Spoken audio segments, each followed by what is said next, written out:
appeals to racial, sexual, and religious chauvinism, to rabid nationalist fervor, are beginning not to work. The sense of who I am and whether I'm good or bad or achieving or not, all that's learned along the way. Just a ride. And we can change it anytime we want. It's only a choice. No effort, no work, no job, no savings of money. I realized that I had the game wrong. That the game was to find out what I already was.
We were saying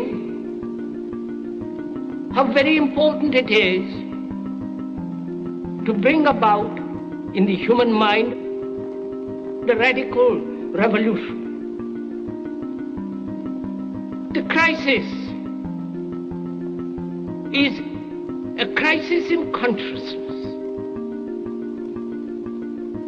a crisis that cannot anymore accept the old norms, the old patterns, the ancient traditions. And considering what the world is now, with all the misery, conflict, destructive brutality, aggression, and so on, man is still as he was. He's still brutal, violent, aggressive, acquisitive, competitive, and he has built a society along these lines.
Society today is composed of a series of institutions. From political institutions, legal institutions, religious institutions, to institutions of social class, familial values, and occupational specialization. It is obvious the profound influence these traditionalized structures have in shaping our understandings and perspectives. Yet, of all the social institutions we are born into, directed by, and conditioned upon, there seems to be no system as taken for granted and misunderstood as the monetary system. Taking on nearly religious proportions, the established monetary institution exists as one of the most unquestioned forms of faith there is. How money is created, the policies by which it is governed, and how it truly affects society are unregistered interests of the great majority of the population.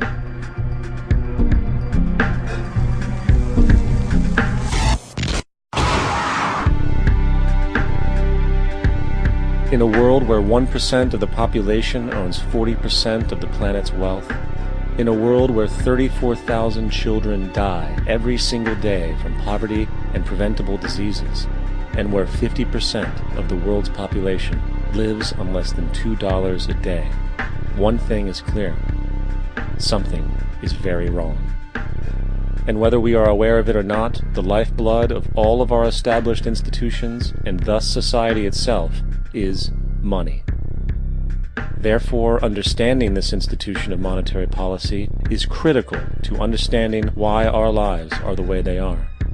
Unfortunately, economics is often viewed with confusion and boredom. Endless streams of financial jargon coupled with intimidating mathematics quickly deters people from attempts at understanding it. However, the fact is, the complexity associated with the financial system is a mere mask, designed to conceal one of the most socially paralyzing structures humanity has ever endured.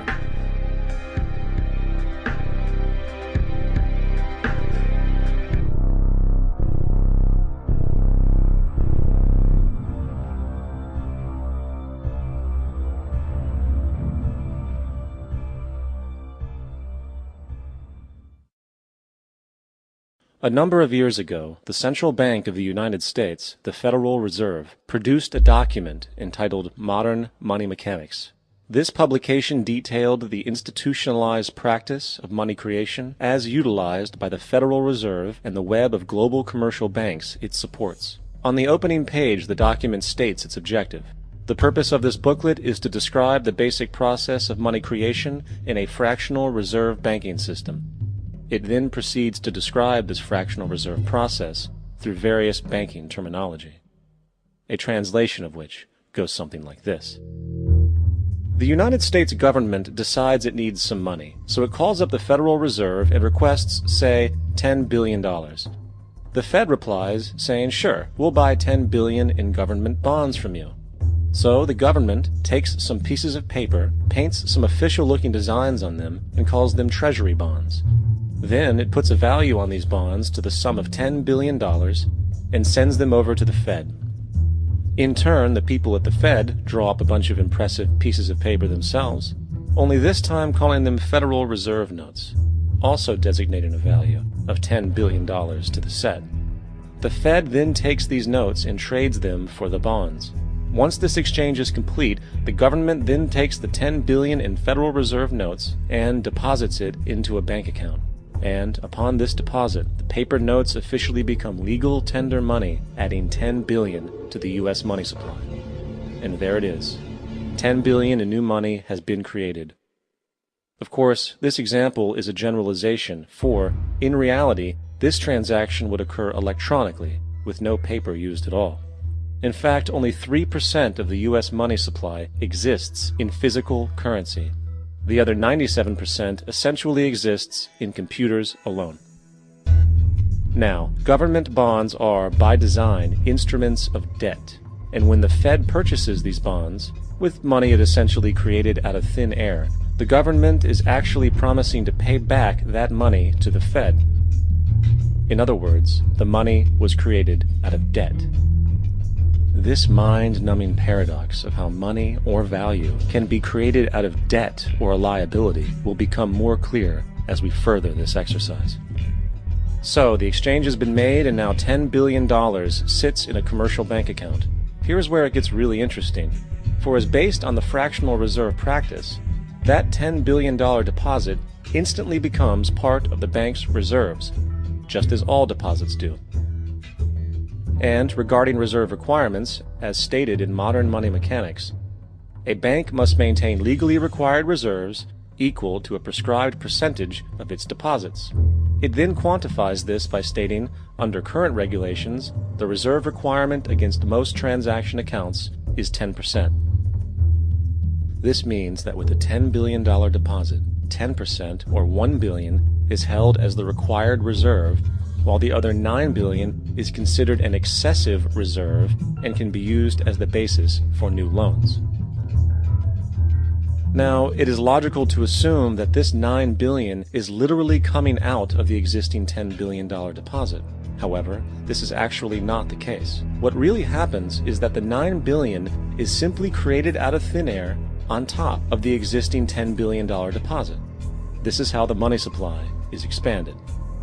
As stated in modern money mechanics, of course they, the banks, do not really pay out loans from the money they receive as deposits. If they did this, no additional money would be created. What they do when they make loans is to accept promissory notes, loan contracts, in exchange for credits, money, to the borrower's transaction accounts. In other words, the $9 billion can be created out of nothing simply because there is a demand for such a loan and that there is a $10 billion deposit to satisfy the reserve requirements. Now, let's assume that somebody walks into this bank and borrows the newly available $9 billion. They will then most likely take that money and deposit it into their own bank account. The process then repeats, for that deposit becomes part of the bank's reserves. 10% is isolated, and in turn 90% of the $9 billion, or $8.1 billion, is now available as newly created money for more loans. And, of course, that 8.1 can be loaned out and redeposited, creating an additional 7.2 billion, to 6.5 billion, to 5.9 billion, etc. This deposit money creation loan cycle can technically go on to infinity. The average mathematical result is that about $90 billion can be created on top of the original $10 billion. In other words, for every deposit that ever occurs in the banking system, about 9 times that amount can be created out of thin air. Money jitters. Ask the obliging Bank of America for a jar of soothing instant money, M-O-N-E-Y, in the form of a convenient personal loan. So, now that we understand how money is created by this fractional reserve banking system, a logical yet elusive question might come to mind. What is actually giving this newly created money value? The answer? The money that already exists. The new money essentially steals value from the existing money supply. For the total pool of money is being increased irrespective to demand for goods and services. And as supply and demand finds equilibrium, prices rise, diminishing the purchasing power of each individual dollar. This is generally referred to as inflation, and inflation is essentially a hidden tax on the public. What is the advice that you generally get? And that is inflate the currency. They don't say debase the currency. They don't say devalue the currency. They don't say cheat the people who are saved. They say lower the interest rates. The real deception is when we distort the value of money. When we create money out of thin air, we have no savings, and yet there's so-called capital. So my question boils down to this. How in the world can we expect to solve the problems of inflation, that is, the increase in the supply of money, with more inflation? Of course, it can't. The fractional reserve system of monetary expansion is inherently inflationary. For the act of expanding the money supply, without there being a proportional expansion of goods and services in the economy, will always debase a currency. In fact, a quick glance at the historical values of the US dollar versus the money supply reflects this point definitively, for the inverse relationship is obvious. $1 in 1913 required $21.60 in 2007 to match value. That is a 96% devaluation since the Federal Reserve came into existence. Now, if this reality of inherent and perpetual inflation seems absurd and economically self-defeating, hold that thought, for absurdity is an understatement in regard to how our financial system really operates. For in our financial system, money is debt. And debt is money. Here is a chart of the U.S. money supply from 1950 to 2006. Here is a chart of the U.S. national debt for the same period. How interesting it is that the trends are virtually the same. For the more money there is, the more debt there is. The more debt there is, the more money there is. To put it a different way, every single dollar in your wallet is owed to somebody by somebody. For remember, the only way the money can come into existence is from loans. Therefore, if everyone in the country were able to pay off all debts, including the government, there would not be $1 in circulation.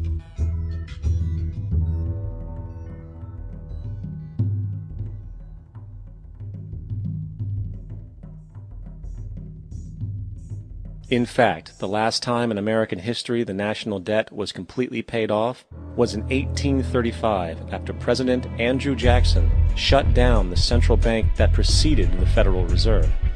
In fact, Jackson's entire political platform essentially revolved around his commitment to shut down the central bank, stating at one point, "The bold efforts the present bank has made to control the government are but premonitions of the fate that awaits the American people should they be deluded into a perpetuation of this institution or the establishment of another like it." Unfortunately, his message was short-lived, and the international bankers succeeded to install another central bank in 1913, the Federal Reserve. And as long as this institution exists, perpetual debt is guaranteed. Now, so far we have discussed the reality that money is created out of debt, through loans. These loans are based on a bank's reserves, and reserves are derived from deposits. And through this fractional reserve system, any one deposit can create 9 times its original value, in turn debasing the existing money supply, raising prices in society. And since all this money is created out of debt and circulated randomly through commerce, people become detached from their original debt, and a disequilibrium exists, where people are forced to compete for labor in order to pool enough money out of the money supply to cover their costs of living. As dysfunctional and backwards as all of this might seem, there is still one thing we have omitted from this equation. And it is this element of the structure which reveals the truly fraudulent nature of the system itself: the application of interest. When the government borrows money from the Fed, or when a person borrows money from a bank, it almost always has to be paid back with accrued interest. In other words, almost every single dollar that exists must be eventually returned to a bank with interest paid as well. But if all money is borrowed from the central bank and is expanded by commercial banks through loans, only what would be referred to as the principal is being created in the money supply.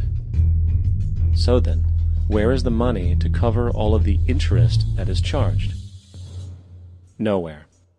It doesn't exist.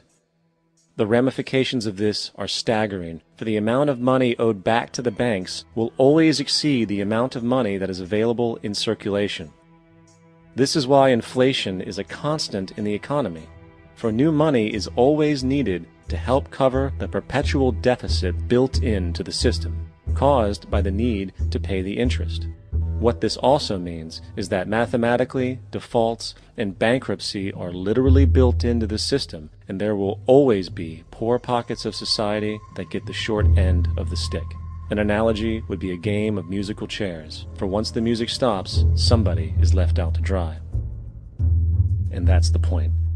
It invariably transfers true wealth from the individual to the banks. For if you are unable to pay for your mortgage, they will take your property. This is particularly enraging when you realize that not only is such a default inevitable due to the fractional reserve practice, but also because of the fact that the money that the bank loaned to you didn't even legally exist in the first place. In 1969, there was a Minnesota court case involving a man named Jerome Daly, who was challenging the foreclosure of his home by the bank which provided the loan to purchase it. His argument was that the mortgage contract required both parties, being he and the bank, each put up a legitimate form of property for the exchange. In legal language, this is called consideration.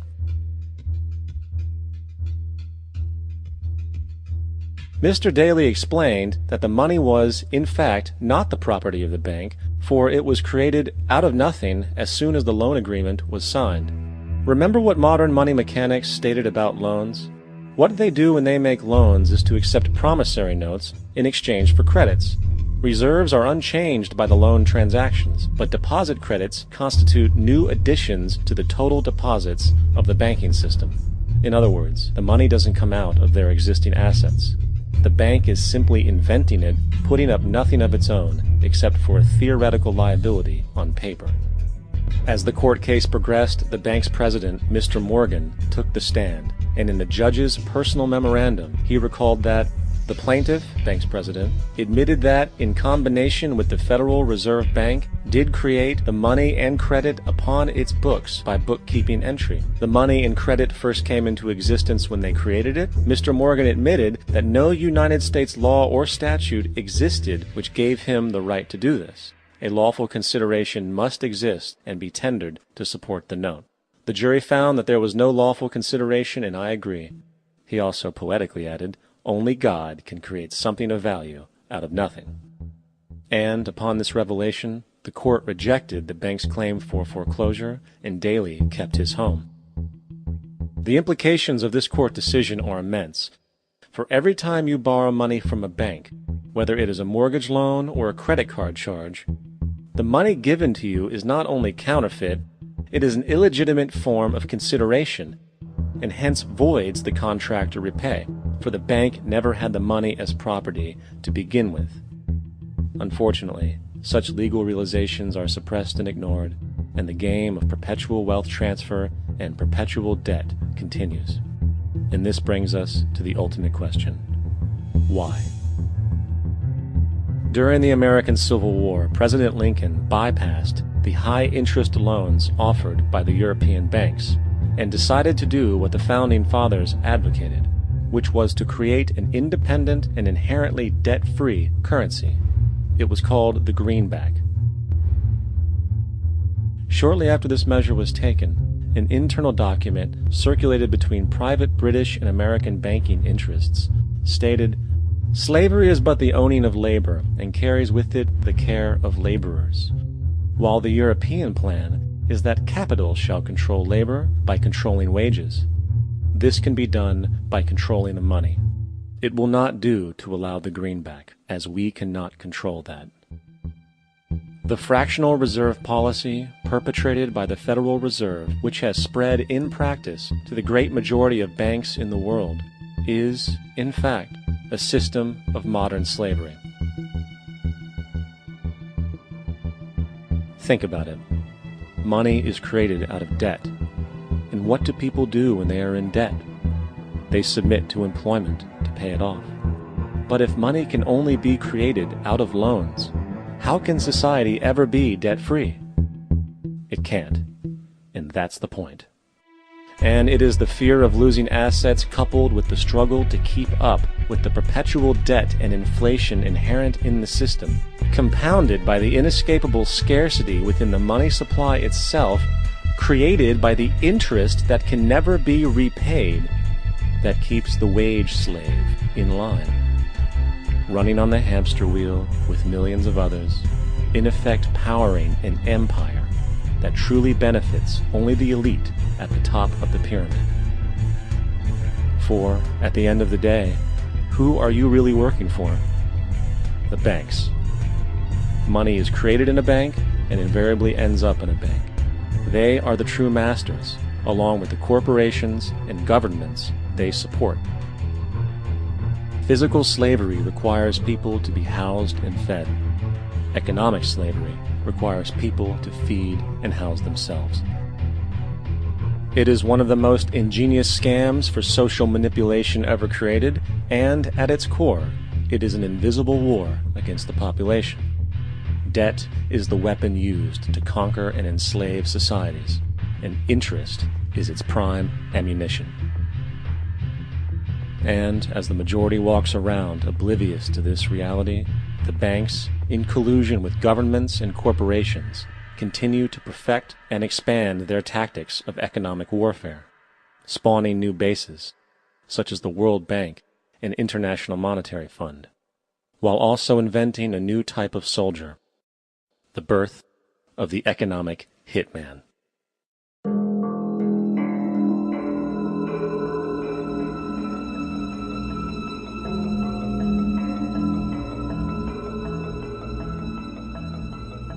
We economic hitmen really have been the ones responsible for creating this first truly global empire.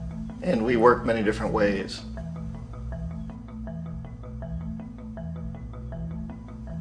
But perhaps the most common is that we will identify a country that has resources our corporations covet, like oil, and then arrange a huge loan to that country from the World Bank or one of its sister organizations. But the money never actually goes to the country. Instead, it goes to our big corporations to build infrastructure projects in that country, power plants, industrial parks, ports, things that benefit a few rich people in that country, in addition to our corporations, but really don't help the majority of the people at all. However, those people, the whole country is left holding a huge debt. It's such a big debt they can't repay it, and that's part of the plan, that they can't repay it. And so at some point, we economic hitmen go back to them and say, listen, you owe us a lot of money, can't pay your debt, so sell your oil real cheap to our oil companies. Allow us to build a military base in your country, or send troops in support of ours to someplace in the world like Iraq, or vote with us on the next UN vote. To have their electric utility company privatized and their water and sewage system privatized and sold to U.S. corporations or other multinational corporations. So there was that whole mushrooming thing, and it's so typical of the way the IMF and the World Bank work, that you put a country in debt, it's such a big debt it can't pay it, and then you offer to refinance that debt and pay even more interest. And you demand this quid pro quo, which you call a conditionality or good governance, which means basically that they've got to sell off their resources, including many of their social services, their utility companies, their school systems sometimes, their penal systems, their insurance systems, to foreign corporations. So it's a double, triple, quadruple whammy. The precedent for economic hitmen really began back in the early 50s when democratically elected Mossadegh, who was elected in Iran, he was considered to be the hope for democracy in the Middle East and around the world. He was Time Magazine's Man of the Year. But one of the things that he'd run on and began to implement was the idea that foreign oil companies needed to pay the Iranian people a lot more for the oil that they were taking out of Iran. The Iranian people should benefit from their own oil. Strange policy. We didn't like that, of course. But we were afraid to do what we normally were doing, which was to send in the military. Instead, we sent in one CIA agent, Kermit Roosevelt, Teddy Roosevelt's relative. And Kermit went in with a few $1 million and was very, very effective and efficient. And in a short amount of time, he managed to get Mossadegh overthrown and brought in the Shah of Iran to replace him, who always was favorable to oil. And it was extremely effective. Mobs overflow Tehran. Army officers shout that Mossadegh has surrendered and his regime as virtual dictator of Iran is ended. Pictures of the Shah are paraded through the streets as sentiment reverses. The Shah is welcomed home. So back here in the United States, in Washington, people looked around and said, wow, that was easy and cheap. So this established a whole new way of manipulating countries, of creating empire. The only problem with Roosevelt was that he was a card-carrying CIA agent, and had he been caught, the ramifications could have been pretty serious. So very quickly at that point, the decision was made to use private consultants to channel the money through the World Bank or the IMF or one of the other such agencies, to bring in people like me who worked for private companies, so that if we got caught, there would be no governmental ramifications.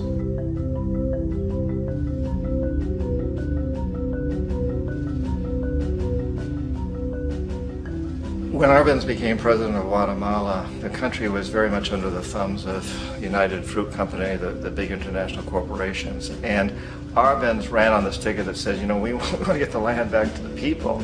And once he took power, he was implementing policies that would do exactly that, give land rights back to the people. United Fruit didn't like that very much. And so they hired a public relations firm, launched a huge campaign in the United States to convince the United States people, the citizens of the United States, and the press of the United States, and the Congress of the United States, that Arbenz was a Soviet puppet, and that if we allowed him to stay in power, the Soviets would have a foothold in this hemisphere. And that at that point in time was a huge fear on everybody's mind, the Red Terror, the Communist Terror. And so, to make a long story short, Out of this public relations campaign came a commitment on the part of the CIA and the military to take this man out. And in fact, we did. We sent in planes, we sent in soldiers, we sent in jackals, we sent everything in to take him out, and did take him out. And as soon as he was removed from office, the new guy that took over after him basically reinstated everything to the big international corporations, including United Fruit.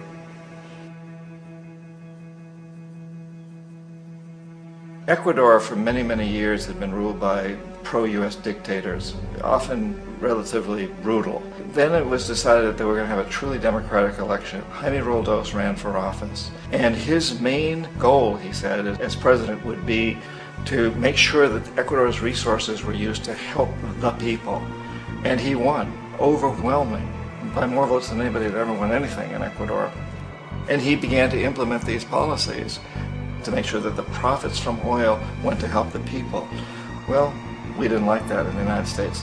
I was sent down as one of several economic hitmen to change Roldos, to corrupt him, to bring him around, to let him know, okay, you can get very rich, you and your family, if you play our game, but if you continue to try to keep these policies you've promised, you're going to go. He wouldn't listen. He was assassinated. As soon as the plane crashed, the whole area was cordoned off. The only people allowed in were U.S. military from a nearby base and some of the Ecuadorian military. When an investigation was launched, 2 of the key witnesses died in car accidents before they had a chance to testify. A lot of very, very strange things that went on around the assassination of Jaime Roldos. I, like most people who've really looked at this case, have absolutely no doubt that it was an assassination. And of course, in my position as an economic hitman, I was always expecting something to happen to Jaime, whether it be a coup or assassination, I wasn't sure, but that he would be taken down because he was not being corrupted. He would not allow himself to be corrupted the way we wanted to corrupt him. Omar Torrijos, president of Panama, was, one of my favorite people. I really, really liked him. He was very charismatic. He was a guy who really wanted to help his country. And when I tried to bribe him or corrupt him, he said, look, John, he called me Juanito. He said, look, Juanito, I don't need the money. What I really need is for my country to be treated fairly. I need for the United States to repay the debts that you owe my people for all the destruction you've done here. I need to be in a position where I can help other Latin American countries win their independence and be free of this terrible presence from the north that you people are exploiting us so badly. I need to have the Panama Canal back in the hands of the Panamanian people. That's what I want. And so, leave me alone. Don't try to bribe me. It was 1981, and in May, Jaime Roldos was assassinated. And Omar was very aware of this. Torrijos got his family together and he said, I'm probably next, but it's okay because I've done what I came here to do. I've renegotiated the canal. The canal will now be in our hands. He just finished negotiating the treaty with Jimmy Carter. In June of that same year, just a couple of months later, he also went down in an airplane crash, which there's no question was executed by CIA-sponsored jackals. Tremendous amount of evidence that one of Torrijos' security guards handed him at the last moment as he was getting on the plane a tape recorder, a small tape recorder that contained a bomb.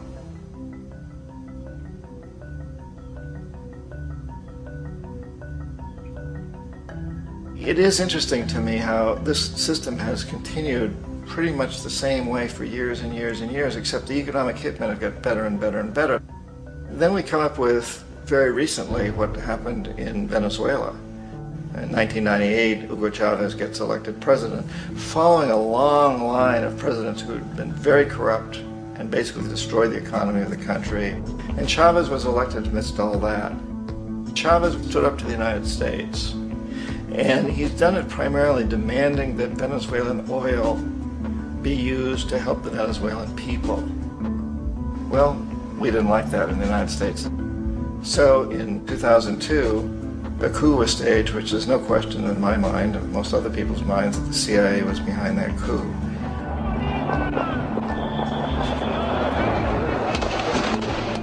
The way that that coup was fomented was very reflective of what Kermit Roosevelt had done in Iran, of paying people to go out into the streets, to riot, to protest, to say this Chavez is very unpopular. You know, if you can get a few thousand people to do that, television can make it look like it's the whole country, and things start to mushroom. Except in the case of Chavez, he was smart enough, and the people were so strongly behind him that they overcame it, which was a phenomenal moment in the history of Latin America.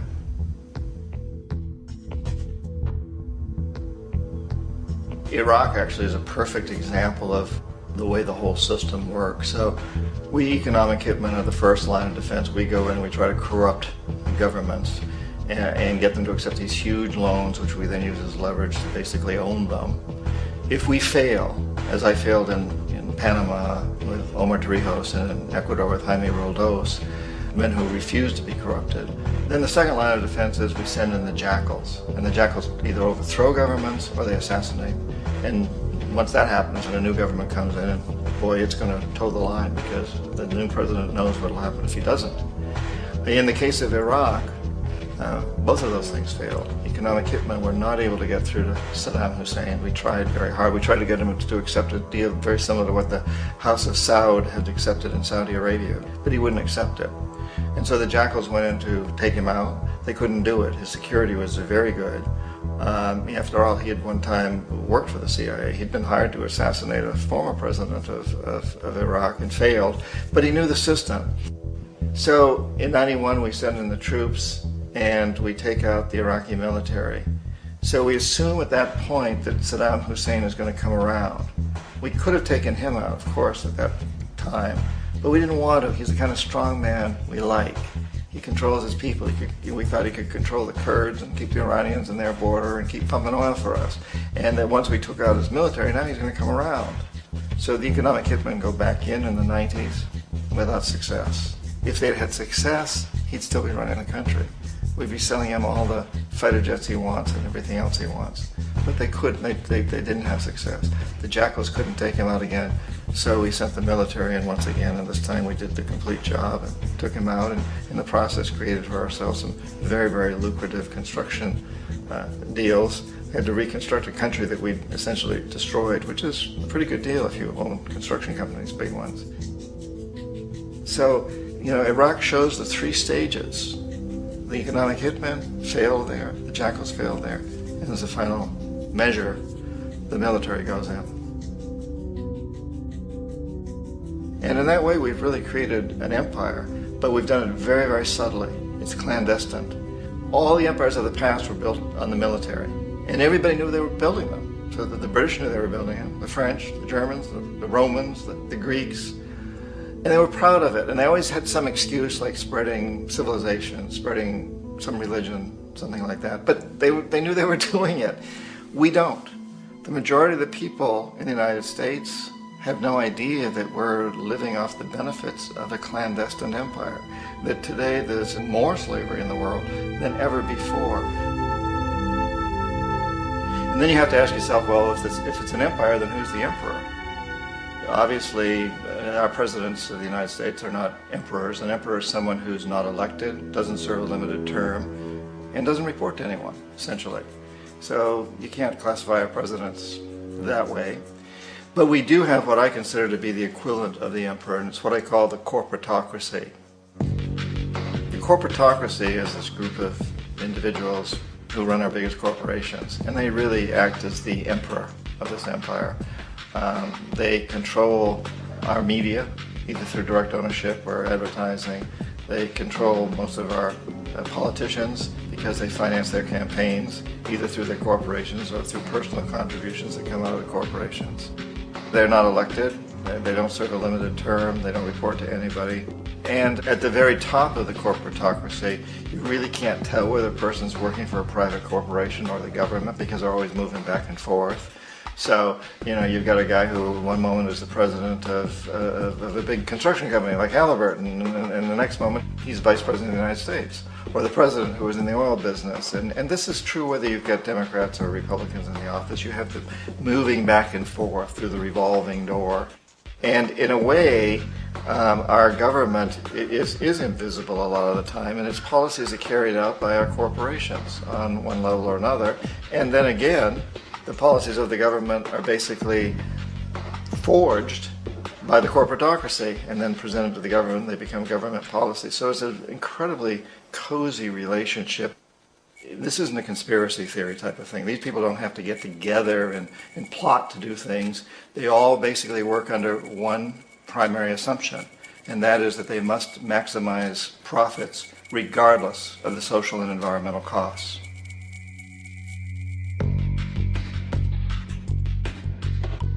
This process of manipulation by the corporatocracy through the use of debt, bribery, and political overthrow is called globalization. Just as the Federal Reserve keeps the American public in a position of indentured servitude through perpetual debt, inflation, and interest, the World Bank and IMF serve this role on a global scale. The basic scam is simple. Put a country in debt either by its own indiscretion or through corrupting the leader of that country, then impose conditionalities or structural adjustment policies, often consisting of the following. Currency devaluation. When the value of a currency drops, so does everything valued in it. This makes indigenous resources available to predator countries at a fraction of their worth. Large funding cuts for social programs. These usually include education and healthcare, compromising the well-being and integrity of the society, leaving the public vulnerable to exploitation.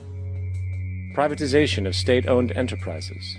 This means that socially important systems can be purchased and regulated by foreign corporations for profit.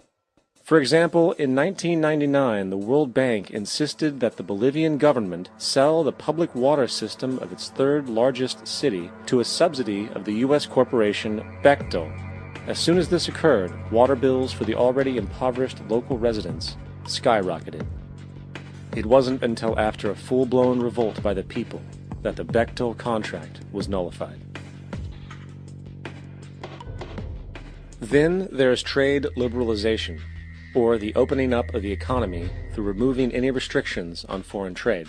This allows for a number of abusive economic manifestations, such as transnational corporations bringing in their own mass-produced products, undercutting the indigenous production and ruining local economies.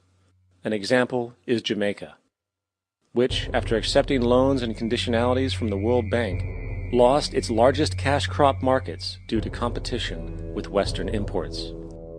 Today, countless farmers are out of work, for they are unable to compete with the large corporations. Another variation is the creation of numerous seemingly unnoticed, unregulated, inhumane sweatshop factories, which take advantage of the imposed economic hardship. Additionally, due to production deregulation, environmental destruction is perpetual, as a country's resources are often exploited by the indifferent corporations while outputting large amounts of deliberate pollution. The largest environmental lawsuit in the history of the world today is being brought on behalf of 30,000 Ecuadorian Amazonian people against Texaco, which is now owned by Chevron. So today it's against Chevron, but for activities conducted by Texaco. Estimated to be more than 18 times what the Exxon Valdez dumped into the coast of Alaska. In the case of Ecuador, it wasn't an accident. The oil companies did it intentionally. They knew they were doing it to save money out there rather than arranging for proper disposal. Furthermore, a cursory glance at the performance record of the World Bank reveals that the institution, which publicly claims to help poor countries develop and alleviate poverty, has done nothing but increase poverty and the wealth gap, while corporate profits soar. In 1960, the income gap between the fifth of the world's people in the richest countries versus the fifth in the poorest countries was 30 to 1. By 1998, it was 74 to 1. While global GNP rose 40% between 1970 and 1985, those in poverty actually increased by 17%. While from 1985 to 2000, those living on less than $1 a day increased by 18%. Even the Joint Economic Committee of the U.S. Congress admitted that there is a mere 40% success rate of all World Bank projects. In the late 1960s, the World Bank intervened in Ecuador with large loans. During the next 30 years, poverty grew from 50% to 70%. Under or unemployment grew from 15 to 70%. Public debt increased from 240 million to 16 billion, while the share of resources allocated to the poor went from 20% to 6%. In fact, by the year 2000, 50% of Ecuador's national budget had to be allocated for paying its debts. It is important to understand the World Bank is, in fact, a U.S. bank, supporting U.S. interests. For the United States holds veto power over decisions, as it is the largest provider of capital. And where did it get this money? You guessed it. It made it out of thin air through the fractional reserve banking system. Of the world's top 100 economies, as based on annual GDP, 51 are corporations, and 47 of that 51 are U.S.-based. Walmart, General Motors, and Exxon are more economically powerful than Saudi Arabia, Poland, Norway, South Africa, Finland, Indonesia, and many others. And, as protective trade barriers are broken down, currencies tossed together and manipulated in floating markets, and state economies overturned in favor of open competition and global capitalism, the empire expands. You get up on your little 21-inch screen and howl about America and democracy. There is no America. There is no democracy. There is only IBM and ITT and AT&T and DuPont, Dow, Union Carbide, and Exxon. Those are the nations of the world today. What do you think the Russians talk about in their councils of state? Karl Marx? They get out their linear programming charts, statistical decision theories, Minimax solutions, and compute the price-cost probabilities of their transactions and investments, just like we do. We no longer live in a world of nations and ideologies, Mr. Beale. The world is a college of corporations, inexorably determined by the immutable bylaws of business. The world is a business, Mr. Beale.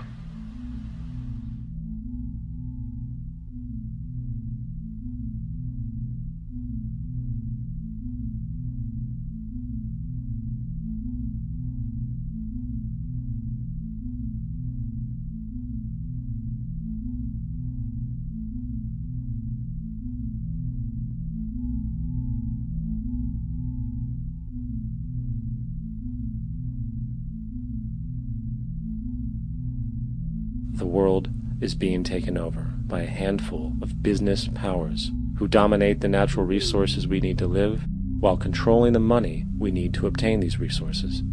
The end result will be world monopoly, based not on human life, but financial and corporate power. And as the inequality grows, naturally more and more people are becoming desperate. So the establishment was forced to come up with a new way to deal with anyone who challenges the system. So they gave birth to the terrorist. The term terrorist is an empty distinction, designed for any person or group who chooses to challenge the establishment. This isn't to be confused with the fictional Al-Qaeda, which was actually the name of a computer database for the US-supported Mujahideen in the 1980s.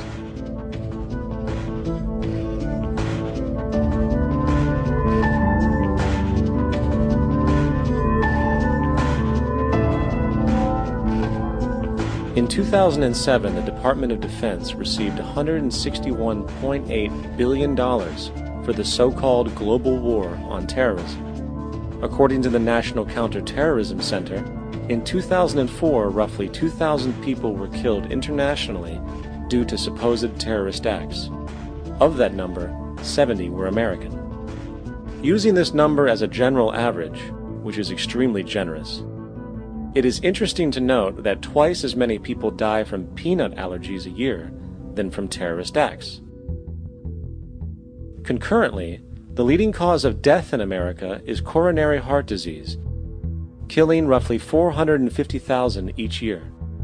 And in 2007, the government's allocation of funds for research on this issue was about $3 billion. This means that the U.S. government in 2007 spent 54 times the amount for preventing terrorism than it spent for preventing a disease which kills 6,600 times more people annually than terrorism does.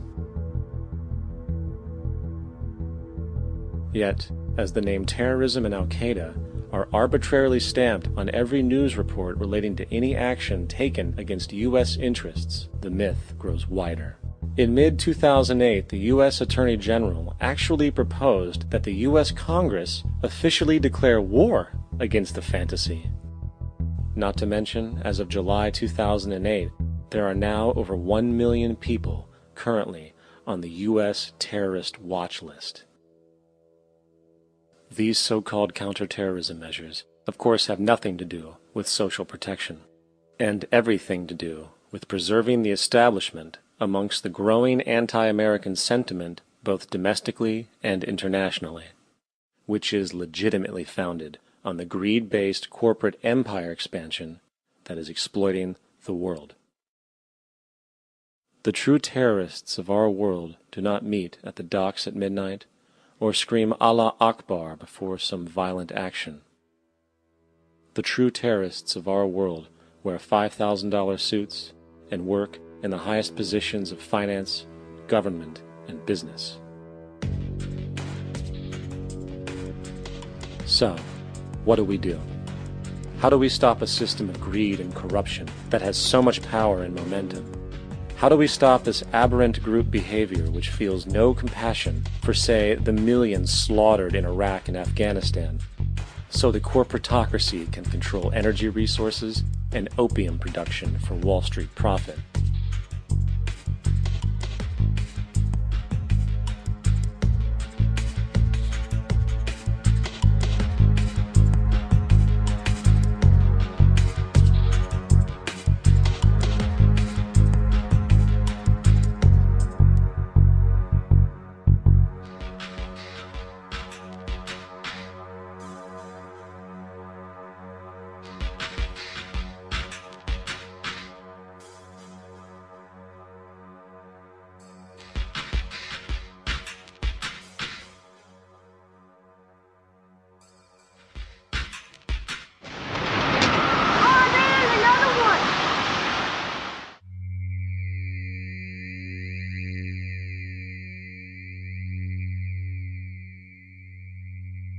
How do we stop a system of greed and corruption that condemns poor populations to sweatshop slavery for the benefit of Madison Avenue? Or that engineers false flag terror attacks for the sake of manipulation? Or that generates built-in modes of social operation which are inherently exploitative? Or that systematically reduces civil liberties and violates human rights in order to protect itself from its own shortcomings? How do we deal with the numerous covert institutions, such as the Council on Foreign Relations, the Trilateral Commission, and the Bilderberg Group, and other undemocratically elected groups which, behind closed doors, collude to control the political, financial, social, and environmental elements of our lives? In order to find the answer, we must first find the true underlying cause. For the fact is, the selfish, corrupt, power, and profit-based groups are not the true source of the problem. They are symptoms.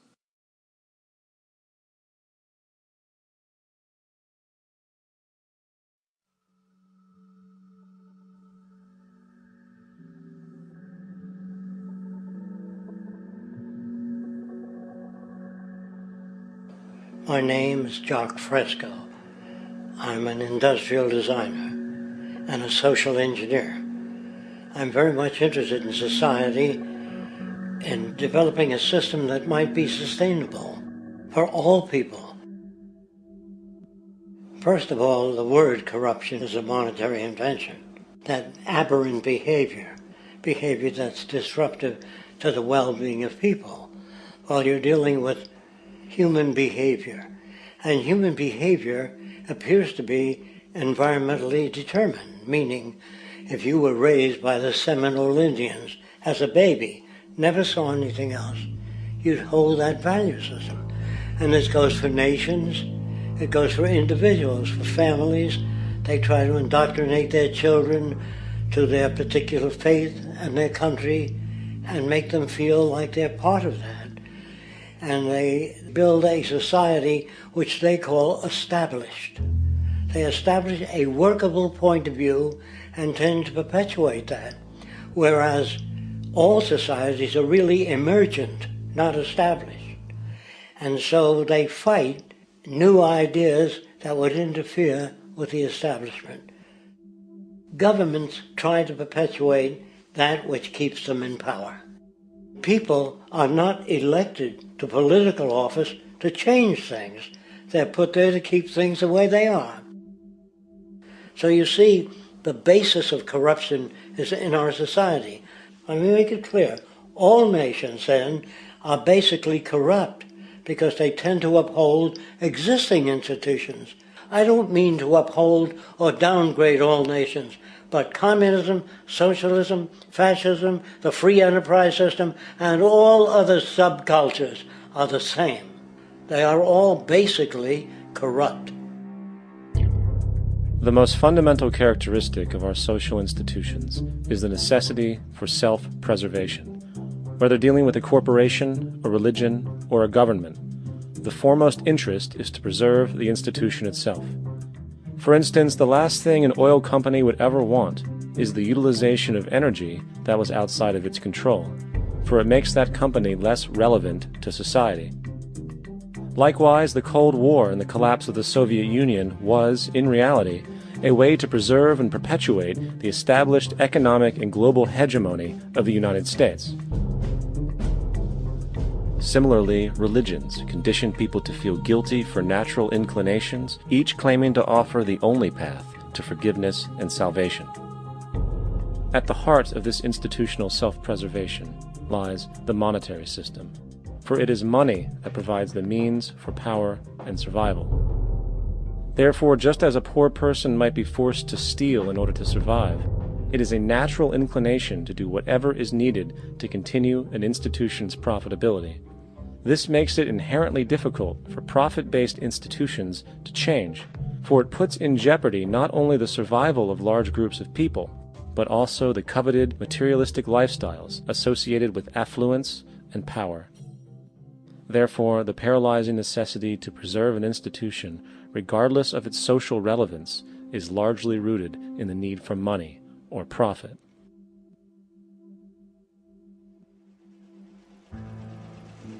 What's in it for me is the way people think. And so if a man makes money selling a certain product, naturally he's going to fight the existence of another product that may threaten his institution. Therefore, people cannot be fair, and people do not trust each other. A guy will come over to you and say, I got just the house you're looking for. He's a salesman. When a doctor says, I think your kidney has to come out, I don't know if he's trying to pay off a yacht or whether my kidney has to come out. It's hard in a monetary system to trust people.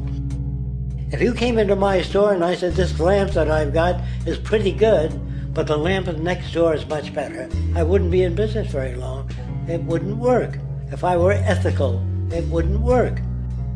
So when you say industry cares for people, that's not true. They can't afford to be ethical.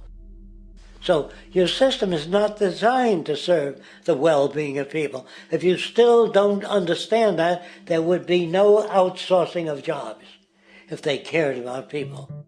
Industry does not care. They only hire people because it hasn't been automated yet. So don't talk about decency and ethics. We cannot afford it and remain in business. It is important to point out that regardless of the social system, whether fascist, socialist, capitalist, or communist, the underlying mechanism is still money, labor, and competition. Communist China is no less capitalistic than the United States, The only difference is the degree by which the state intervenes in enterprise. The reality is that monetaryism, so to speak, is the true mechanism that guides the interests of all the countries on the planet. The most aggressive and hence dominant variation of this monetaryism is the free enterprise system.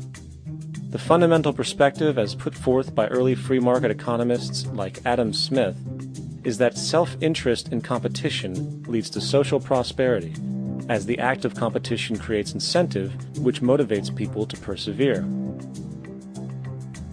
However, what isn't talked about is how a competition-based economy invariably leads to strategic corruption, power and wealth consolidation, social stratification, technological paralysis, labor abuse, and, ultimately, a covert form of government dictatorship by the rich elite.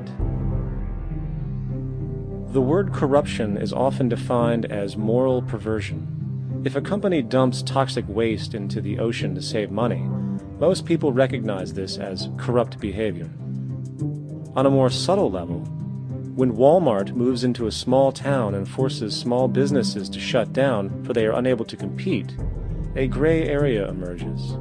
For what exactly is Walmart doing wrong?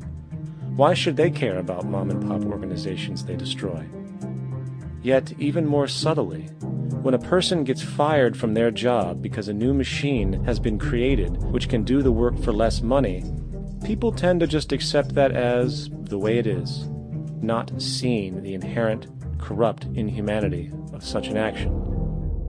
Because the fact is, whether it is dumping toxic waste, having a monopoly enterprise, or downsizing the workforce, the motive is the same: profit. They are all different degrees of the same self-preserving mechanism, which always puts the well-being of people second to monetary gain.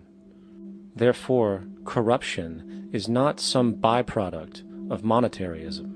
It is the very foundation. And while most people acknowledge this tendency on one level or another, the majority remains naive as to the broad ramifications of having such a selfish mechanism as the guiding mentality in society. Internal documents show that after this company positively, absolutely knew that they had a medication that was infected with the AIDS virus, they took the product off the market in the U.S. and then they dumped it in France, Europe, Asia, and Latin America. The U.S. government allowed it to happen. The FDA allowed this to happen. And now the government is completely looking the other way. Thousands of innocent hemophiliacs have died from the AIDS virus. This company knew absolutely that it was infected with AIDS. They dumped it because they wanted to turn this disaster into a profit. So you see, you have built-in corruption. We're all chiseling off each other, and you can't expect decency in that sort of thing. And feeling that, they don't know who to elect. They think in terms of a democracy, which is not possible in a monetary-based economy. If you have more money to advertise your position, the position you desire in government, that isn't a democracy. It serves those in positions of differential advantage. So it's always a dictatorship of the elitists, the financially wealthy.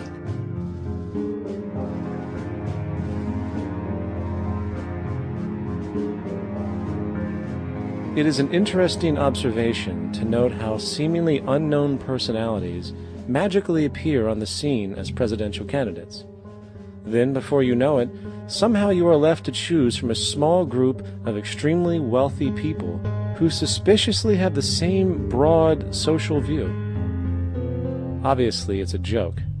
The people placed on the ballot are done so because they have been pre-decided to be acceptable by the established financial powers who actually run the show. Yet, many who understand this illusion of democracy often think, if only we could just get our honest, ethical politicians in power, then we would be okay. Well, while this idea, of course, seems reasonable in our established-oriented worldview, it is, unfortunately, another fallacy. For when it really comes down to what is actually important, the institution of politics, and thus politicians themselves, have absolutely no true relevance as to what makes our world and society function. It's not politicians that can solve problems. They have no technical capabilities. They don't know how to solve problems. Even if they were sincere, they don't know how to solve problems. It's the technicians that produce the desalination plants. It's the technicians that give you electricity, that give you motor vehicles, that heat your house and cool it in the summertime. It's technology that solves problems, not politics. Politics cannot solve problems because they're not trained to do so. Very few people today stop and consider what it is that actually improves their lives. Is it money? Obviously not. One cannot eat money or stuff money into their car to get it to run. Is it politics? All politicians can do is create laws, establish budgets, and declare war. Is it religion? Of course not. Religion creates nothing except intangible emotional solace for those who require it. The true gift that we as human beings have, which has been solely responsible for everything that has improved our lives, is technology. What is technology? Technology is a pencil which allows one to solidify ideas on paper for communication. Technology is an automobile which allows one to travel faster than feet would allow. Technology is a pair of eyeglasses which enables sight for those who need it. Applied technology itself is merely an extension of human attributes which reduces human effort, freeing humans from a particular chore or problem. Imagine what your life would be like today without a telephone, or an oven, or a computer, or an airplane. Everything in your home which you take for granted, from a doorbell, to a table, to a dishwasher, is technology generated from the creative, scientific ingenuity of human technicians, not money, politics, or religion. These are false institutions. And writing your congressman is fantastic. They tell you to write your congressman if you want something done.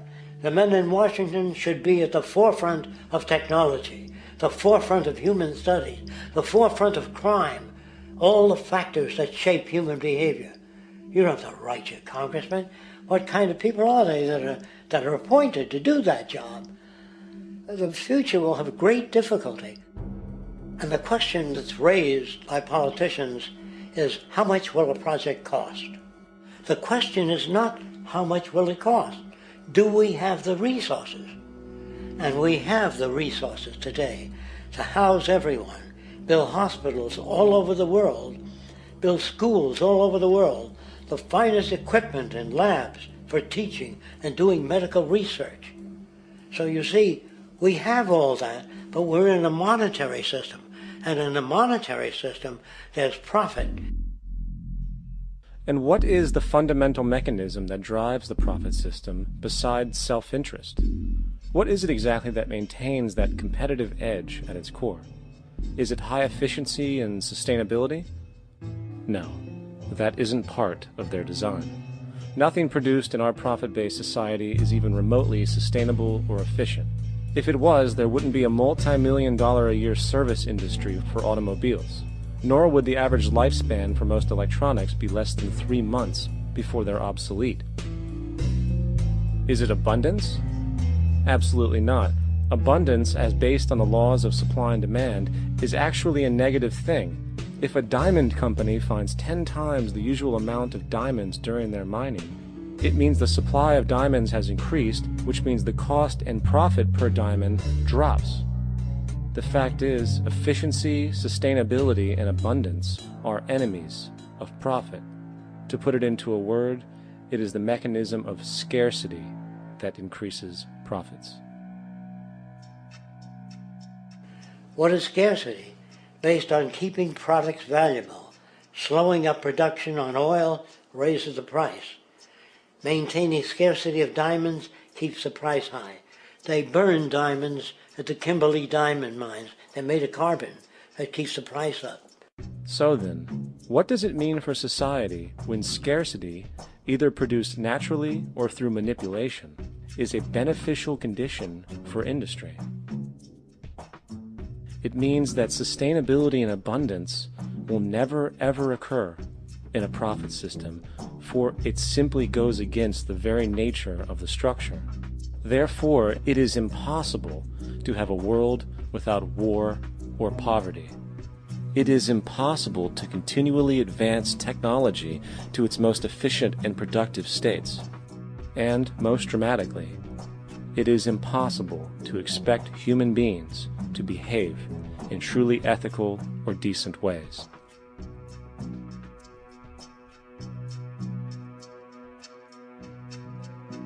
People use the word instinct because they can't account for the behavior.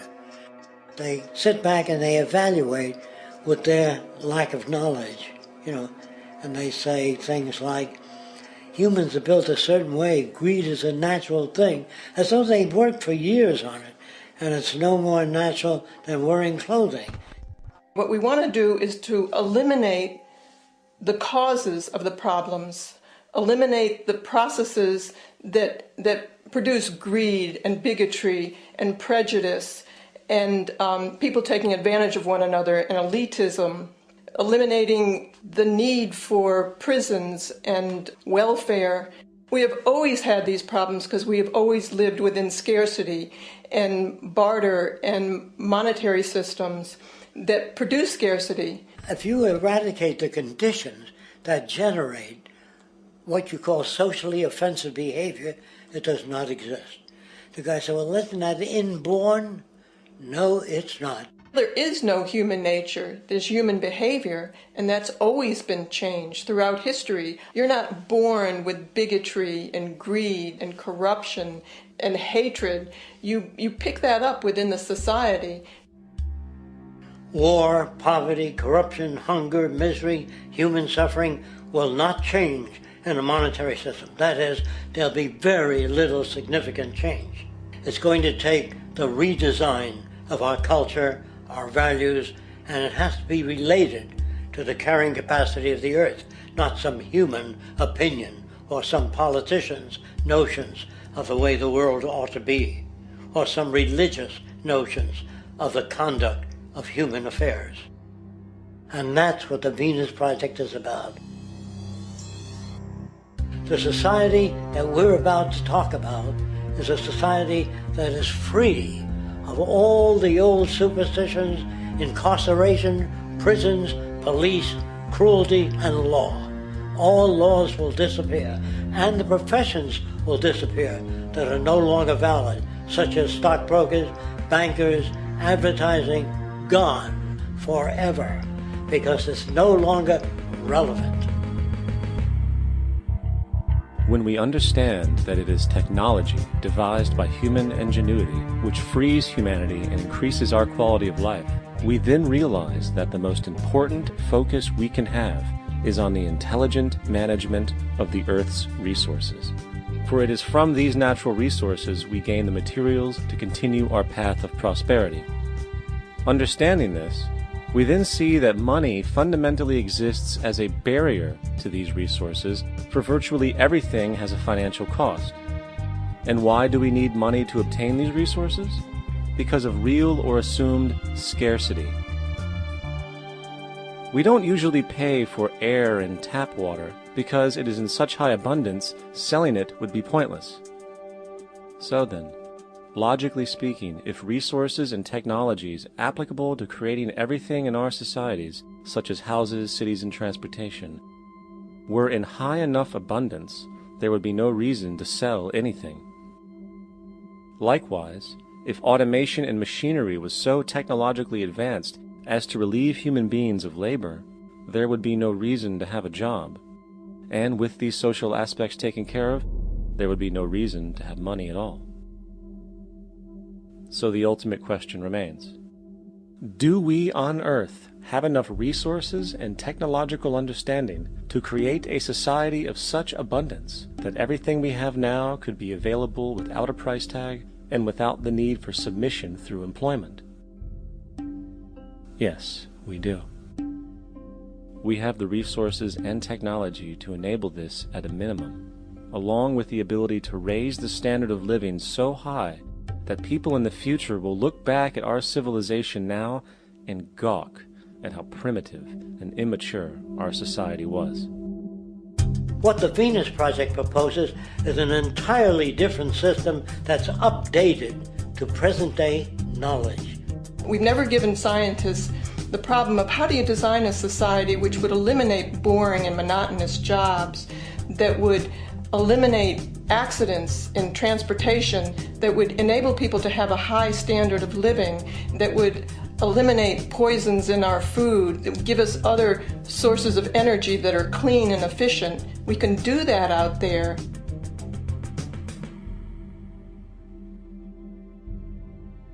The major difference between a resource-based economy and a monetary system is that a resource-based economy is really concerned with people and their well-being, where a monetary system has become so distorted that the concerns of the people are really secondary, if they're there at all.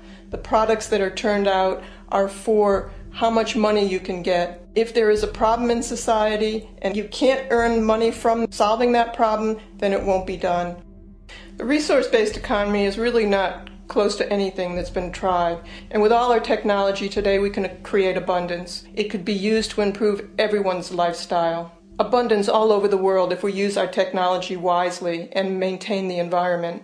It's a very different system, and it's very hard to talk about because the public is not that well enough informed as to the state of technology.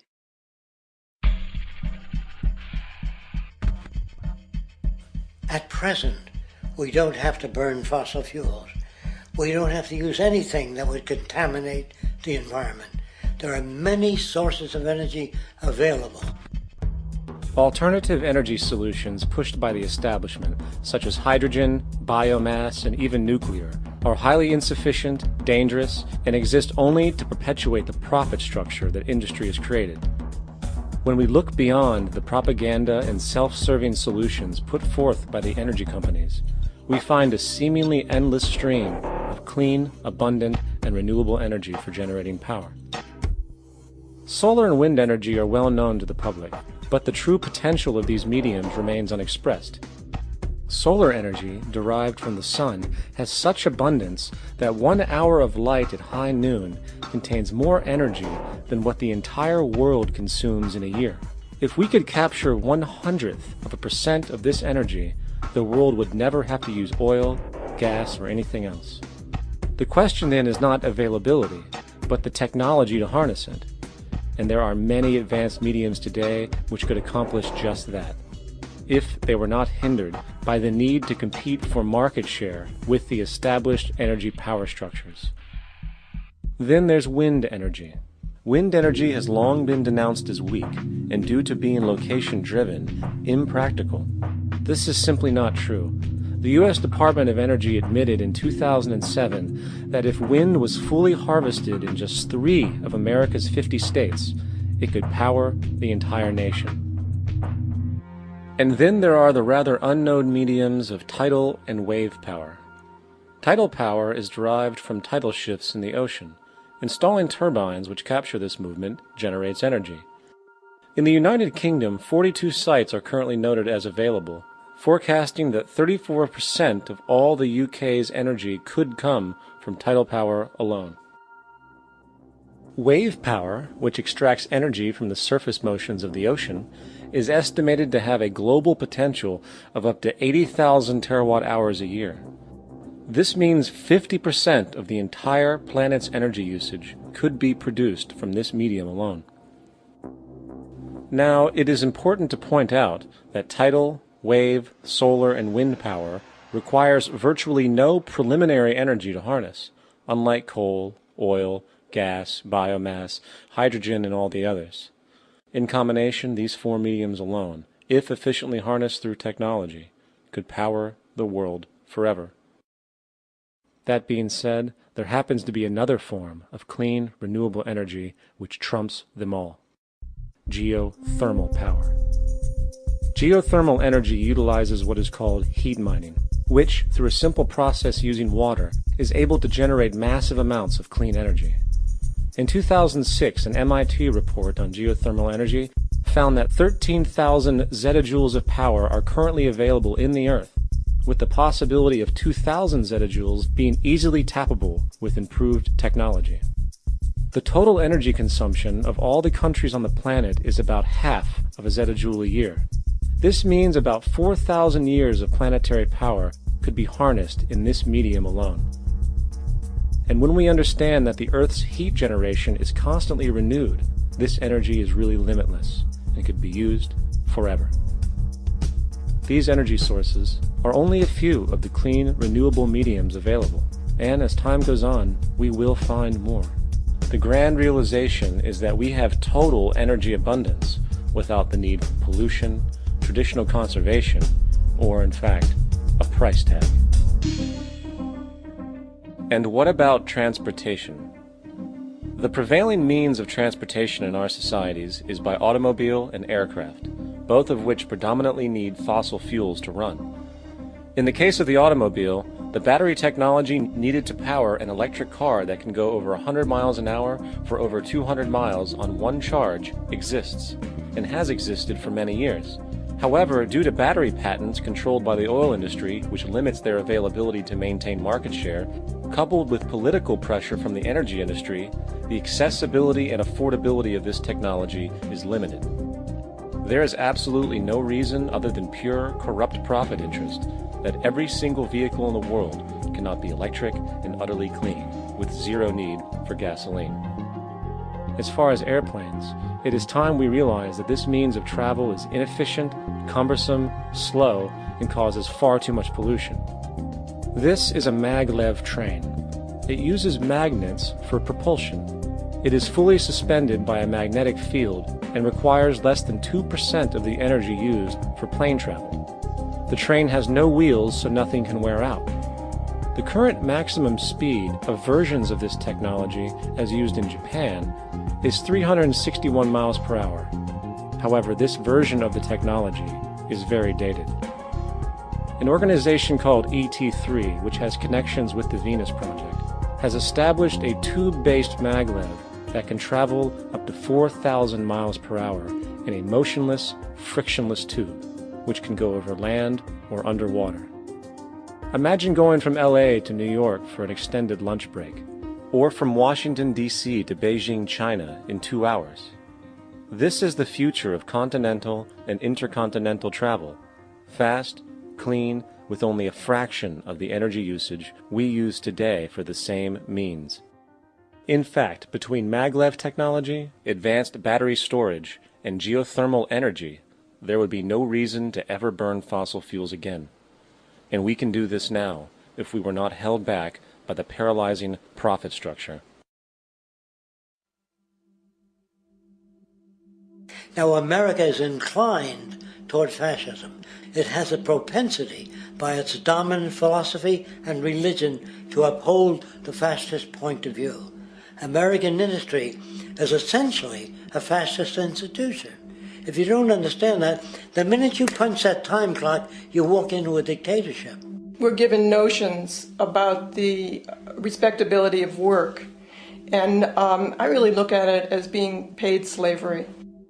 They're brought up to believe that you shall earn your living by the sweat of your brow. That holds people back. Freeing people from drudgery, repetitive jobs which make them ignorant. You rob them. In our society, that is a resource-based economy, machines free people. You see, we can't imagine that because we've never known that kind of world.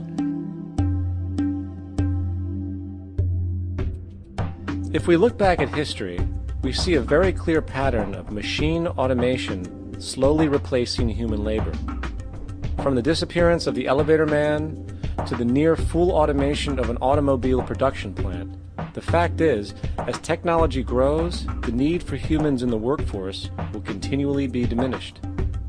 This creates a serious clash, which proves the falseness of the monetary-based labor system.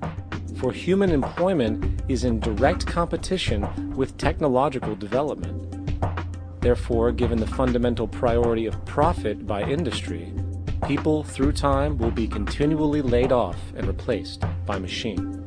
When industry takes on a machine, instead of shortening the workday, they downsize. You lose your job. So you have a right to fear machines. In a high-technology, resource-based economy, it is conservative to say that about 90% of all current occupations could be phased out by machines, freeing humans to live their life without servitude, for this is the point of technology itself. And through time, with nanotechnology and other highly advanced forms of science, it is not far-fetched to see how even complex medical procedures could be performed by machines as well, and based on the pattern, with much higher success rates than humans get today. The path is clear, but our monetary-based structure, which requires labor for income, blocks this progress, for humans need jobs in order to survive. The bottom line is that this system must go, or we will never be free, and technology will be constantly paralyzed. We have machines that clean out sewers. It frees a human being from doing that. So look at machines as extensions of human performance. Furthermore, many occupations today will have simply no basis to exist in a resource-based economy, such as anything associated with the management of money, advertising, along with the legal system itself. For without money, a great majority of the crimes that are committed today would never occur. Virtually all forms of crime are a consequence of the monetary system, either directly or by neuroses inflicted through financial deprivation. Therefore, laws themselves could eventually become extinct. Instead of putting up a sign, drive carefully, slippery when wet, put abrasive in the highway so it's not slippery when wet. And if a person gets in a car that's drunk and the car oscillates a great deal, there's a little pendulum that swings up and back, and that'll pull the car over to the side. Not a law solution. Put sonar and radar in automobiles so they can't hit one another. Man-made laws are attempts to deal with occurring problems, and not knowing how to solve them, they make a law. In the United States, the most privatized, capitalist country on the planet, it should come as no surprise that it also has the largest prison population in the world, growing every year. Statistically, most of these people are uneducated and come from poor, deprived societies. And, contrary to propaganda, it is this environmental conditioning which lures them into criminal and violent behavior. However, society looks the other way in regard to this point. The legal and prison systems are just more examples of how our society avoids examining the root causes of behavior. Billions are spent each year on prisons and police, while only a fraction is spent on programs for poverty, which is one of the most fundamental variables responsible for crime to begin with. And as long as we have an economic system which prefers and in fact creates scarcity and deprivation, crime will never go away.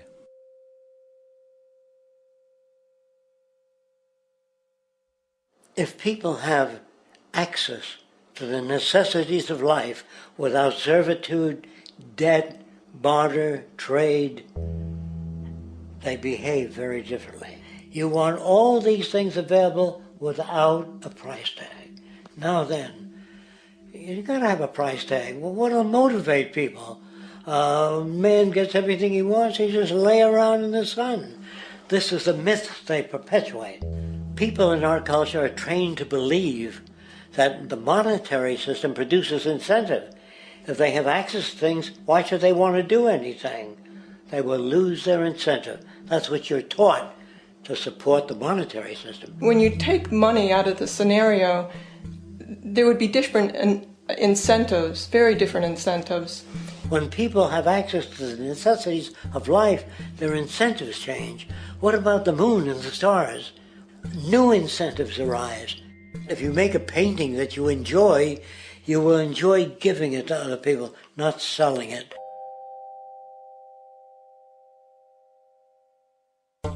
I think most of the education that I've seen today is essentially producing a person for a job. It's very specialized. They're not generalists. People don't know a lot about a lot of different subjects.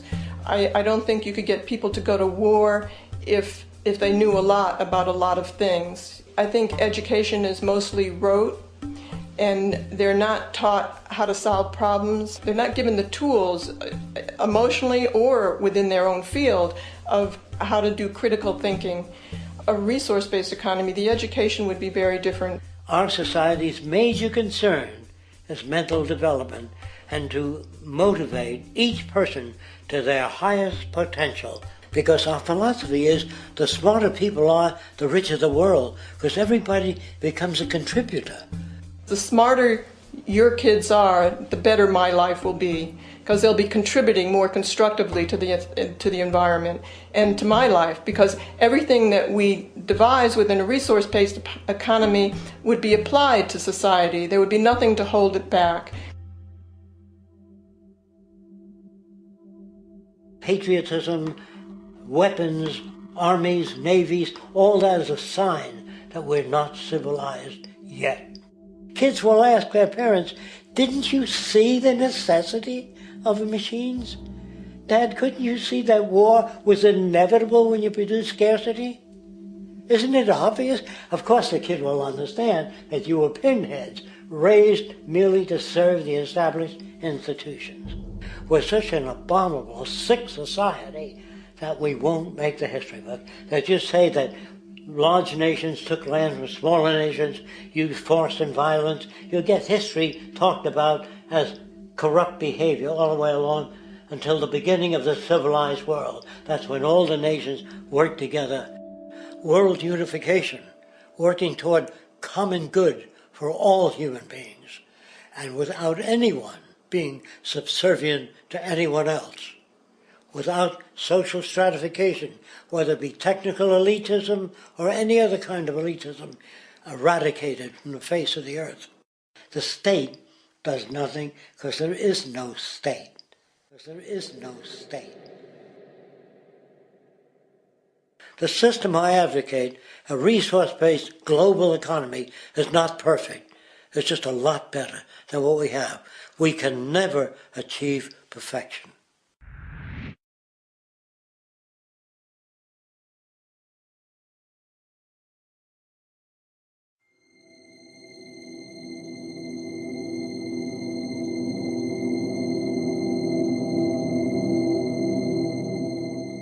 The social values of our society, which has manifested in perpetual warfare, corruption, oppressive laws, social stratification, irrelevant superstitions, environmental destruction, and a despotic, socially indifferent, profit-oriented ruling class, is fundamentally the result of a collective ignorance of two of the most basic insights humans can have about reality: the emergent and symbiotic aspects of natural law. The emergent nature of reality is that all systems, whether it is knowledge, society, technology, philosophy, or any other creation, will, when uninhibited, undergo fluid, perpetual change. What we consider commonplace today, such as modern communication and transportation, would have been unimaginable in ancient times. Likewise, the future will contain technologies, realizations, and social structures that we cannot even fathom in the present. We have gone from alchemy to chemistry, from a geocentric universe to a heliocentric, from believing that demons were the cause of illness to modern medicine. This development shows no sign of ending, and it is this awareness that aligns us and leads us on a continuous path to growth and progress. Static, empirical knowledge does not exist. Rather, it is the insight of the emergence of all systems we must recognize. This means we must be open to new information at all times, even if it threatens our current belief system and hence identities. Sadly, society today has failed to recognize this, and the established institutions continue to paralyze growth by preserving outdated social structures. Simultaneously, the population suffers from a fear of change, for their conditioning assumes a static identity, and challenging one's belief system usually results in insult and apprehension, for being wrong is erroneously associated with failure, when, in fact, to be proven wrong should be celebrated, for it is elevating someone to a new level of understanding, furthering awareness. The fact is, there is no such thing as a smart human being, for it is merely a matter of time before their ideas are updated, changed, or eradicated. And this tendency to blindly hold on to a belief system, sheltering it from new, possibly transforming information, is nothing less than a form of intellectual materialism. The monetary system perpetuates this materialism not only by its self-preserving structures, but also through the countless number of people who have been conditioned into blindly and thoughtlessly upholding these structures, therefore becoming self-appointed guardians of the status quo. Sheep, which no longer need a sheepdog to control them, for they control each other by ostracizing those who step out of the norm. This tendency to resist change and uphold existing institutions for the sake of identity, comfort, power, and profit is completely unsustainable and will only produce further imbalance, fragmentation, distortion, and invariably, destruction. It's time to change. From hunters and gatherers to the agricultural revolution to the industrial revolution, the pattern is clear. It is time for a new social system which reflects the understandings we have today. The monetary system is a product of a period of time where scarcity was a reality. Now, with the age of technology, it is no longer relevant to society. Gone with the aberrant behavior it manifests. Likewise, dominant worldviews, such as theistic religion, operate with the same social irrelevancy.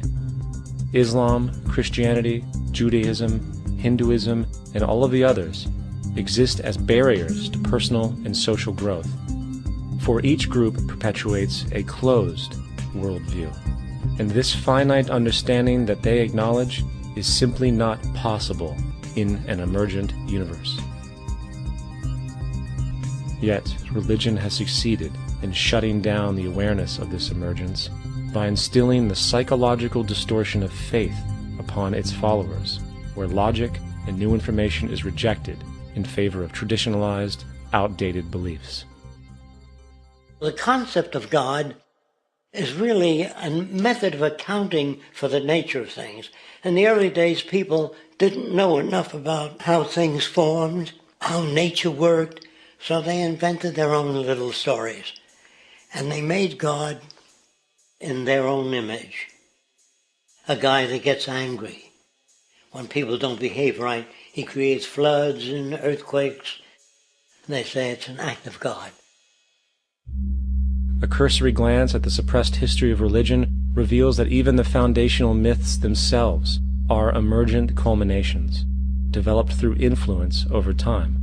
For example, a cardinal doctrine of the Christian faith is the death and resurrection of Christ. This notion is so important that the Bible itself states, "And if Christ be not risen, then is our preaching vain, and your faith is also vain." Yet it is very difficult to take this account literally, for not only is there no primary source denoting this supernatural event in secular history, awareness of the enormous number of pre-Christian saviors who also died and were resurrected immediately puts the story in mythological territory by association. Early church figures such as Tertullian went to great lengths to break these associations, even claiming that the devil caused the similarities to occur, stating in the 2nd century, "The devil, whose business is to pervert the truth, mimics the exact circumstance of the divine sacraments. He baptizes his believers and promises forgiveness of sins.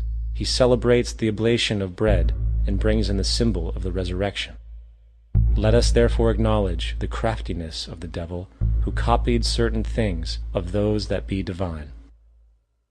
What is truly sad, however, is that when we cease the idea that the stories from Christianity, Judaism, Islam, and all the others are literal history, and accept them for what they really are, which are purely allegorical expressions, derived from many faiths, we see that all religions share a common thread, and it is this unifying imperative that needs to be recognized and appreciated.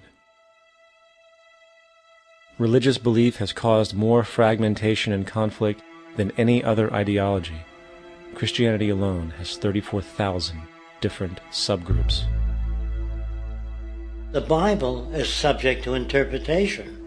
When you read it, you say, I think Jesus meant this. I think Job meant that. Oh no, he meant this. So you have the Lutheran, the Seventh-day Adventist, the Catholic, and a church divided is no church at all. And a church divided is no church at all.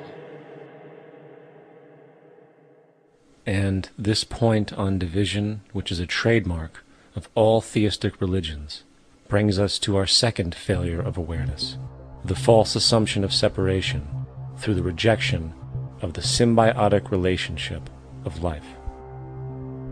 Apart from the understanding that all natural systems are emergent, where all notions of reality will be constantly developed, altered, and even eradicated, we must also understand that all systems are, in fact, invented fragments, merely for the sake of conversation. For there is no such thing as independence in nature. The whole of nature is a unified system of interdependent variables, each a cause and a reaction, existing only as a concentrated whole. You don't see the plug connected to the environment, so it looks like we're free, wandering around. Take the oxygen away, we all die immediately. Take plant life away, we die. And without the sun, all the plants die. So we are connected. We really must take into account the totality. This isn't just a human experience on this planet. This is a total experience. And we know we can't survive without plants and animals. We know we can't survive without the four elements, you know. And so when are we going to really start taking that into account? That's what it is to be successful. Success depends on how well we relate to everything around us. I'm very aware of the fact that my grandson cannot possibly hope to inherit a sustainable, peaceful, stable, socially just world unless every child today growing up in Ethiopia, in Indonesia, in Bolivia, in Palestine, in Israel also has that same expectation. You got to take care of the whole community or you're going to have serious problems. And now we have to see that the whole world is the community and we must all take care of each other that way. And it's not just a community of human beings. It's a community of plants and animals and elements. And we really need to understand that. That's what's going to bring us joy, too, and pleasure. That's what's missing in our lives right now. We can call it spirituality, but the fact of the matter is joy comes from that bliss of connectedness. That's our God spirit. That's that side of ourselves that really feels it. And you can feel it deep inside you. It's this amazing, wonderful feeling. And you know it when you get it. You don't get it from money. You get it from connection. Now, if that isn't a hazard to this country, how are we going to keep building nuclear weapons? You know what I mean? What's going to happen to the arms industry when we realize we're all one? It's going to fuck up the economy. The economy that's fake anyway. The economy that's fake anyway. The economy that's fake anyway. The economy that's fake anyway. The economy that's fake anyway. Which would be a real bummer. You can see why the government's cracking down on the idea of experiencing unconditional love.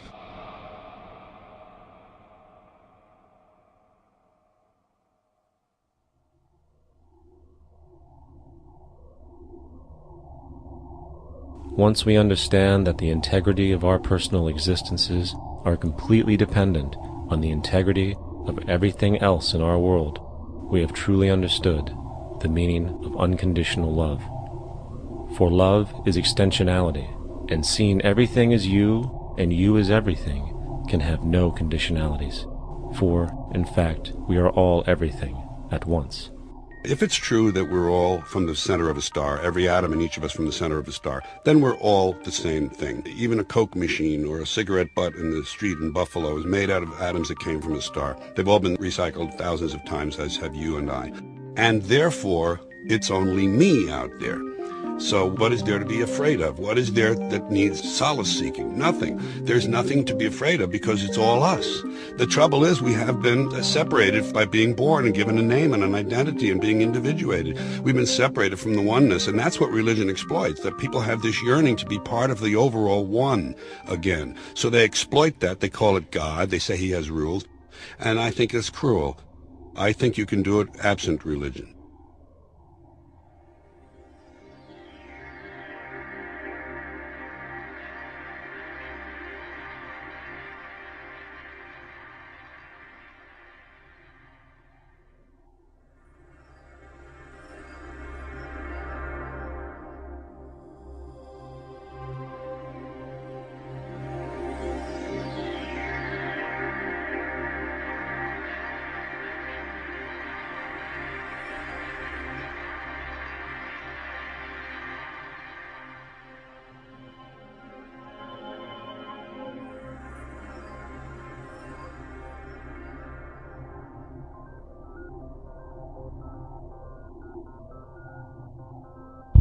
It's time to claim the unity our outmoded social systems have broken apart, and work together to create a sustainable global society where everyone is taken care of and everyone is truly free.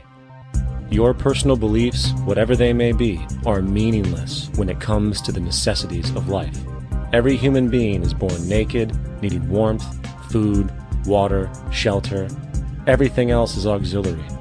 Therefore, the most important issue at hand is the intelligent management of the Earth's resources. This can never be accomplished in a monetary system, for the pursuit of profit is the pursuit of self-interest, and therefore imbalance is inherent. Simultaneously, politicians are useless, for our true problems in life are technical, not political. Furthermore, ideologies that separate humanity, such as religion, need strong reflection in the community in regard to its value, purpose, and social relevancy. Hopefully, through time, religion will lose its materialism and basis in superstition and move into the useful field of philosophy. The fact is, society today is backwards, with politicians constantly talking about protection and security rather than creation, unity, and progress. The U.S. alone now spends about $500 billion annually on defense. That is enough to send every high school senior in America to a 4-year college. In the 1940s, the Manhattan Project produced the first true weapon of mass destruction. This program employed 130,000 people at an extreme financial cost. Imagine what our life would be like today if that group of scientists, instead of working on a way of killing people, worked on a way to create a self-sustaining, abundant world. Life today would be very, very different if that was their goal. Instead of weapons of mass destruction, it is time to unleash something much more powerful. Weapons of mass creation. Our true divinity is in our ability to create, and armed with the understanding of the symbiotic connections of life, while being guided by the emergent nature of reality, there is nothing we cannot do or accomplish. Of course, we face strong barriers in the form of established power structures that refuse to change. At the heart of these structures is the monetary system. As explained earlier, the fractional reserve policy is a form of slavery through debt, where it is literally impossible for society to be free. In turn, free market capitalism in the form of free trade uses debt to imprison the world and manipulate countries into subservience to a handful of large business and political powers. Apart from these obvious amoralities, the system itself is based on competition, which immediately destroys the possibility of large-scale collaborations for the common good, hence paralyzing any attempt at true global sustainability. These financial and corporate structures are now obsolete, and they must be outgrown. Of course, we cannot be naive enough to think that the business and financial elite are going to subscribe to this idea, for they will lose power and control. Therefore, peaceful yet highly strategic action must be taken. The most powerful course of action is simple. We have to alter our behavior to force the power structure to the will of the people. We must stop supporting the system. The only way the establishment will change is by our refusal to participate, while continuously acknowledging its endless flaws and corruptions. They're not going to give up the monetary system because of our designs of what we recommend. The system has to fail, and people have to lose confidence in their elected leaders. That will be a major turning point if the Venus Project is offered as a possible alternative. If not, I fear the consequences. The trends now indicate that our country is going bankrupt. The probability is our country will move toward a military dictatorship to prevent riots and complete social breakdown. Once the U.S. breaks down, all the other cultures will undergo similar things. As of now, the world financial system is on the brink of collapse due to its own shortcomings. The Comptroller of Currency stated in 2003 that the interest on the U.S. national debt will not be affordable in less than 10 years. This theoretically means total bankruptcy for the U.S. economy, and its implications for the world are immense. In turn, the fractional reserve-based monetary system is reaching its theoretical limits of expansion, and the banking failures you are seeing are just the beginning. This is why inflation is skyrocketing, all debt is at record levels, and the government and Fed are hemorrhaging new money to bail out the corrupt system. For the only way to keep the banks going is by making more money. The only way to make more money is to create more debt and inflation. It is simply a matter of time before the tables turn, and there is no one willing to take new loans, while defaults grow, as people are unable to afford their current loans. Then the expansion of money will stop, and contraction will begin on a scale never before seen, ending a century-long pyramid scheme. This has already begun. Therefore, we need to expose this financial failure for what it is, using this weakness to our advantage. Here are some suggestions. Expose the banking fraud. Citibank, JP Morgan Chase, and Bank of America are the most powerful controllers within the corrupt Federal Reserve System. It's time to boycott these institutions. If you have a bank account or a credit card with any of them, move your money to another bank. If you have a mortgage, refinance with another bank. If you own their stock, sell it. If you work for them, quit. This gesture will express contempt for the true powers behind the private banking cartel known as the Federal Reserve, and create awareness about the fraud of the banking system itself. 2.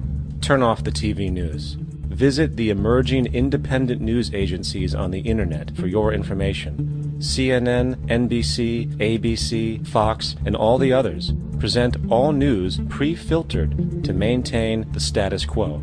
With 4 corporations owning all major media outlets, objective information is impossible. This is the true beauty of the internet, and the establishment has been losing control because of this free flow of information. We must protect the internet at all times, as it is truly our savior right now. 3. Don't ever allow yourself, your family, or anyone you know to ever join the military. This is an obsolete institution now used exclusively for maintaining an establishment that is no longer relevant. U.S. soldiers in Iraq work for U.S. corporations, not the people. Propaganda forces us to believe that war is natural and the military is an honorable institution. Well, if war is natural, why are there 18 suicides every single day by American veterans who have post-traumatic stress disorder? If our military men and women are so honored, why is it that 25% of the American homeless population are veterans? 4. Stop supporting the energy companies. If you live in a detached house, get off the grid. Investigate every means of making your home self-sustainable with clean energy.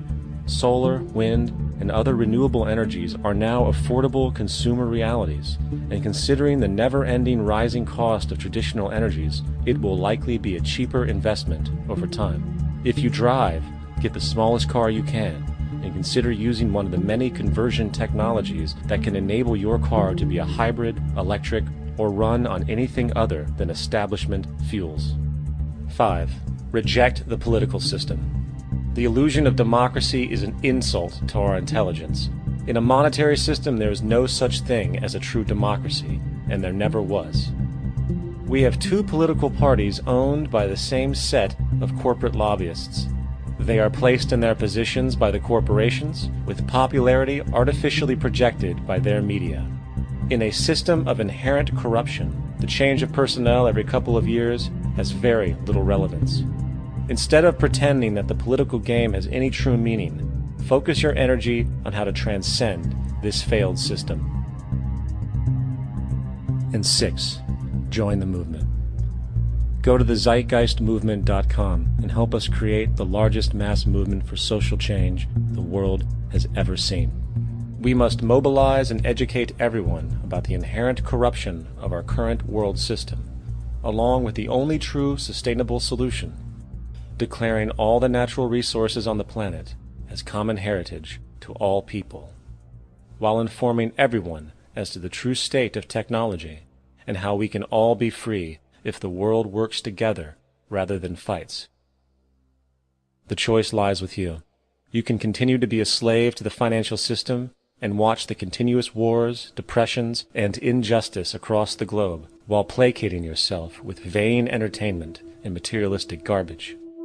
Or you can focus your energy on true, meaningful, lasting, holistic change, which actually has the realistic ability to support and free all humans with no one left behind.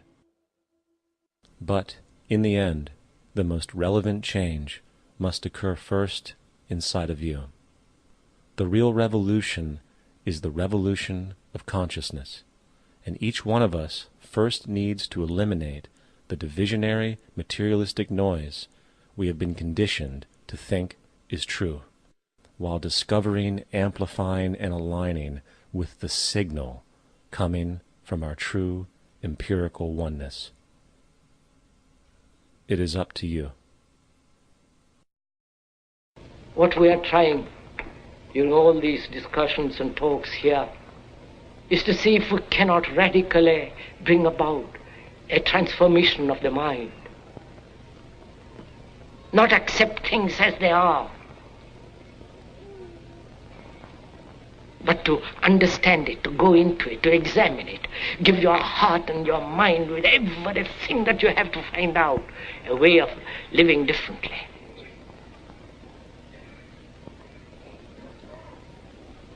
But that depends on you and not somebody else. Because in this there is no teacher, no pupil, there is no leader, there is no guru, there is no master, no savior. You yourself are the teacher and the pupil, you are the master, you are the guru, you are the leader. You are everything. And to understand is to transform what is.